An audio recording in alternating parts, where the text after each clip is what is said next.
അലൈക യാ സയ്യിദി യാ റസൂലല്ലാഹ് സല്ലല്ലാഹു അലൈഹി വസല്ലം. ഇൻഷാ അല്ലാഹ് ഇന്ന് ഞാൻ പറയാൻ പോകുന്നത് പരിശുദ്ധമായ ഖുർആനിലെ 106-ാമത്തെ അധ്യായമായ സൂറത്തുൽ ഖുറൈശ് 4 വാക്യങ്ങളുള്ള ചെറിയൊരു സൂറത്തിൻ്റെ മഹത്വത്തെ കുറിച്ചിട്ടാണ് കേട്ടോ മുഹിബ്ബീങ്ങളെ എന്ന് ഞാൻ പറയുന്നത്. വളരെ മഹത്വമുള്ള ഒരു സൂറത്താണ്. പക്ഷേ ഈ ഒരു സൂറത്ത് ചെറിയൊരു സൂറത്താണല്ലേ. എന്തൊരു മഹത്വമാണ് അല്ലാഹു സുബ്ഹാനഹു വ തആല ഈ ഒരു ചെറിയൊരു സൂറത്തിന് നൽകിയിരിക്കുന്നതെന്ന് നമുക്ക് ഇതിന്റെ മഹത്വം കേൾക്കുമ്പോൾ ഒരു പക്ഷെ നമ്മൾ ചിന്തിച്ചു പോകും. അത്രത്തോളം മഹത്വമാണ് അല്ലാഹു സുബ്ഹാനഹു വ തആല ഈ ഒരു ചെറിയൊരു സൂറത്തിന് കൊടുത്തിരിക്കുന്നത്. നമ്മുടെ കുഞ്ഞു മക്കൾക്ക് വരെ അറിയാവുന്ന ഒരു സൂറത്തും കൂടിയാണ് ഈ ഒരു സൂറത്ത് എന്ന് പറയുന്നത്, അഥവാ സൂറത്തുൽ ഖുറൈശ്.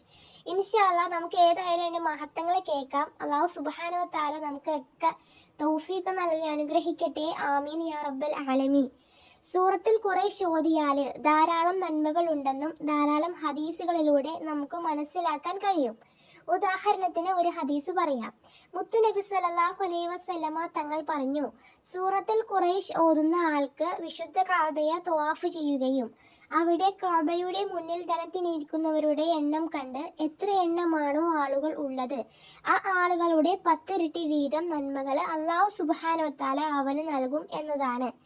അപ്പോൾ കഅബയെ തവാഫ് ചെയ്യുകയും അവിടെ ഇരിക്കുകയും ചെയ്യുന്ന ആളുകൾ എത്രയാണ്, ആ ആളുകളുടെ × 10 അത്രയും നന്മകളാണ് അല്ലാഹു സുബ്ഹാനഹു വ തആല ആർക്ക് കൊടുക്കുന്നത്, സൂറത്തുൽ ഖുറൈശ് ഓതുന്ന ആ വ്യക്തിക്ക്, ആ ആൾക്ക് കൊടുക്കുന്നത് എന്ന് മുത്ത് ഹബീബ് സല്ലല്ലാഹു അലൈഹി വസല്ലമ തങ്ങൾ പഠിപ്പിക്കുകയാണ്. അത്രമാത്രം നന്മയുള്ള അതിമഹത്തമായ ഒരു സൂറത്തും കൂടിയാണ് സൂറത്തുൽ ഖുറൈശ് എന്ന് പറയുന്നത്. സൂറത്തുൽ ഖുറൈശ് ഓതിയിട്ട് ഭക്ഷണത്തിൽ മന്ത്രിച്ചാൽ ആ ഭക്ഷണത്തിൽ ബർക്കത്ത് കൂടും. പെട്ടെന്ന് വീട്ടിലേക്ക് കുറച്ച് ആളുകൾ കയറി വന്നു. വച്ച ഭക്ഷണമാണെങ്കിൽ അല്പമേ ഉള്ളൂ, എന്നാൽ നമ്മൾ എന്ത് ചെയ്യും? മഹാന്മാർ പഠിപ്പിക്കുന്നതായി കാണാം. സൂറത്തുൽ ഖുറൈശ് 3 തവണ ഓതിയിട്ട് ആ ഭക്ഷണത്തിലേക്ക് മന്ത്രിച്ചു കൊടുക്കുക. അങ്ങനെ ചെയ്താൽ ആ വച്ച ഭക്ഷണം തന്നെ 1-2 ആളുകൾ വന്ന് അത് അവർക്ക് വയറ് നിറയുന്ന രൂപത്തിൽ, അഥവാ കുറച്ച് ഭക്ഷണം ഉള്ളെങ്കിലും അത് കുറച്ച് ആൾക്കാരുണ്ടെങ്കിലും അവർക്ക് കുറച്ച് ഭക്ഷണം കഴിക്കുമ്പോൾ തന്നെ അവൻ്റെ വയറ് നിറയും. അതുപോലെ അല്ലാഹു സുബ്ഹാനഹു വ തആല ആ ഭക്ഷണത്തിൽ ബറക്കത്ത് ചൊരിഞ്ഞു കൊടുക്കും. എങ്ങനെ? 3 പ്രാവശ്യം സൂറത്തുൽ ഖുറൈശ് ഓതിയിട്ട് ആ ഭക്ഷണം ആ വന്നവർക്ക് കൊടുത്താൽ. അപ്പം അത്രത്തോളം മഹത്വമുള്ള ഒരു സൂറത്തും കൂടിയാണ് കേട്ടോ, അത് നാം മനസ്സിലാക്കുക. അപ്പോൾ ഭക്ഷണം ഉണ്ടാക്കുമ്പോഴും സൂറത്തുൽ ഖുറൈശ് 3 തവണ ഓതി മന്ത്രിച്ചുകൊണ്ട് ഭക്ഷണം കൊടുത്താൽ ആ ഭക്ഷണത്തിൽ ബറക്കത്ത് വർദ്ധിപ്പിക്കും. ആ ഭക്ഷണം കഴിക്കുന്ന കുഞ്ഞുങ്ങൾക്ക് അനുസരണയുള്ള കുഞ്ഞുങ്ങളായി മാറും. അഥവാ കഴിക്കുന്നവർ ആരൊക്കെയാണോ അവർക്കൊക്കെ ഒരു അനുഭൂതി ഉണ്ടാവുകയും ചെയ്യുന്നു. അതേപോലെ ബർക്കത്ത് വർദ്ധിപ്പിക്കൂ എന്നൊക്കെ മഹാന്മാർ കിതാബുകൾ രേഖപ്പെടുത്തി വച്ചതായി നമുക്ക് കാണാൻ കഴിയും. അതേപോലെ തന്നെ മറ്റൊരു മഹത്വം കൂടിയാണ് ഇൻഷാ അല്ലാഹ് ഇപ്പൊ ഞാൻ പറയാൻ പോകുന്നത്. കരൾ രോഗികളുണ്ടല്ലോ, അവര് മഹാന്മാർ രേഖപ്പെടുത്തി വച്ചതായിട്ട് കാണാൻ കഴിയും. കരൾ രോഗികളായ ആളുകൾ സൂറത്തുൽ ഖുറൈശ് 3 തവണ ഓതി ഭക്ഷണം മന്ത്രിച്ചിട്ട് ആ ഭക്ഷണം ദിവസം കഴിക്കുകയാണെങ്കിൽ അത് കാരണമായിട്ട് അവരുടെ കരൾ രോഗങ്ങൾ അല്ലാഹു സുബ്ഹാനഹു വ തആല ശമിപ്പിച്ചു കൊടുക്കുമെന്നതാണ്. നിത്യമായി സൂറത്തുൽ ഖുറൈശ് ഓതുകയും ആ ഓതി മന്ത്രിച്ച വെള്ളമോ ഭക്ഷണമോ കഴിക്കുകയാണെങ്കിൽ കൈവശം മാറിക്കിട്ടുമെന്നും മഹാന്മാർ രേഖപ്പെടുത്തി വച്ചതായി കാണാൻ കഴിയും. കൈവശം മാറാനുള്ള നല്ലൊരു മരുന്നും കൂടിയാണ് സൂറത്തുൽ ഖുറൈശ് എന്ന് പറയുന്നത്. ഇപ്പം എത്ര രോഗങ്ങൾക്കാണ് ഈ ഒരു ചെറിയൊരു സൂറത്ത് മാറാനുള്ള ഒരു മരുന്നെന്ന് പറയുന്നത്. നമ്മൾ ചിന്തിക്കാട്ടോ.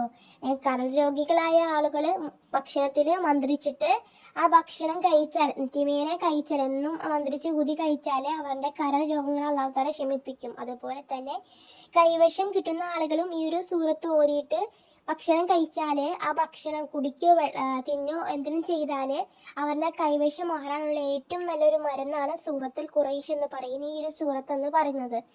എല്ലാ പ്രശ്നങ്ങൾക്കും പരിഹാരമാണ് സൂറത്തുൽ ഖുറൈശ് എന്ന് പറയുന്നത്. ചുരുക്കത്തിൽ സൂറത്തുൽ ഖുറൈശ് നിത്യമായി നമ്മളൊക്കെ ഓതുകയും അത് ഓതിക്കൊണ്ട് ഭക്ഷണത്തിൽ മന്ത്രിക്കുകയും ആ ഭക്ഷണം കഴിക്കുകയും ഒക്കെ ചെയ്താൽ അതിൻ്റെ ഫലങ്ങൾ ഒരുപാട് ദുനിയാവിലും ആഖിറത്തിലും നമുക്ക് ലഭിക്കും എന്നതാണ്. അപ്പം അത്രത്തോളം മഹത്വമേറിയ ഒരു സൂറത്തും കൂടിയാണ് സൂറത്തുൽ ഖുറൈശ് എന്ന് പറയുന്നത്. അത് നാം മനസ്സിലാക്കുക. മനസ്സിലാക്കേണ്ടതുണ്ട്. കാരണം നമ്മൾ ഓരോന്ന് പറയുമ്പോഴും അതിൻ്റെ മഹത്വം എന്തെന്ന് നമ്മൾ ശരിക്കും മനസ്സറിഞ്ഞ് ഉൾക്കൊള്ളണം. പിന്നെ നമ്മൾ എന്ത് കാര്യം ചെയ്യുമ്പോഴും അതിലൊരു വിശ്വാസം വേണം കേട്ടോ. വിശ്വാസം ഇല്ലാണ്ട് നമ്മൾ എന്ത് ചെയ്തിട്ടും ഒരു കാര്യമില്ല. എനിക്ക് എന്തെങ്കിലും അസുഖം ഉണ്ടെങ്കിൽ അത് മാറും എന്നുള്ളൊരു പൂർണ്ണമായ വിശ്വാസം, ഒരു നീയത്ത് വേണം. എങ്കിലാണ് ആ അസുഖത്തിനോ ആ ഒരു എന്ത് വിഷമത്തിനോ അതിനൊരു മാറാനുണ്ടെങ്കിൽ അതിൻ്റെ ഒരു ഇത് നീയത്തുണ്ടെങ്കിലാണ് ആ ഒരു കാര്യം റാഹത്താവത്തുള്ളൂ, അത് മാറി കിട്ടത്തുള്ളൂ കേട്ടോ. അല്ലെങ്കിൽ മാറി കിട്ടൂല. അപ്പം ആദ്യം വേണ്ടത് നമുക്ക് നീയത്താണ്. ആ നീയത്തുണ്ടാവണം, വിശ്വാസം ഉണ്ടാവണം. ഓക്കെ, ഇൻഷാ അല്ലാ. അപ്പം ഇതൊക്കെയാണ് ഈ ഒരു സൂറത്തിൻ്റെ മഹത്വം എന്ന് പറയുന്നത്. അല്ലാഹു സുബ്ഹാനഹു വ തആല ഈ സൂറത്തുകൾ നിത്യേന ഓതുവാനും മറ്റുള്ളവർക്ക് പറഞ്ഞു കൊടുക്കുവാനും എല്ലാത്തിനും അല്ലാഹു സുബ്ഹാനഹു വ തആല നമുക്കൊക്കെ തൗഫീഖ് നൽകി അനുഗ്രഹിക്കട്ടെ. നമുക്ക് എന്നും ഈ ഒരു സൂറത്ത് ഓതുവാനും ഒക്കെ അല്ലാഹു സുബ്ഹാനഹു വ തആല തൗഫീഖ് നൽകി അനുഗ്രഹിക്കട്ടെ. ആമീൻ യാ റബ്ബൽ ആലമീൻ. ഇൻഷാ അല്ലാ. ദുആ വസിയത്തോടെ.